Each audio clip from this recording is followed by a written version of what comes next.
আরে বাস, এটা তো একটা রাজবাড়ি। বাড়িটা আমাদের ঠাকুরদার হাতে বানানো। এই বাড়িতে কতগুলি প্রজন্ম যে পার হয়েছে তা বলতে পারবো না, তবে এই বাড়িটার পুনঃসংস্করণ ঠাকুরদাই করিয়েছিলেন। আগে এত ঘর ছিল না।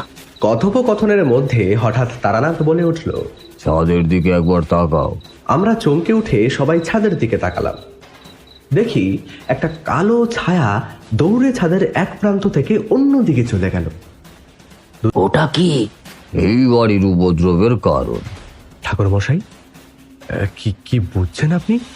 বাড়িতে বাস্তু দোষ লেগেছে। সম্প্রতি কি কেউ মারা গেছে এই বাড়িতে? ওই, আমি তো কোনো রকম খবর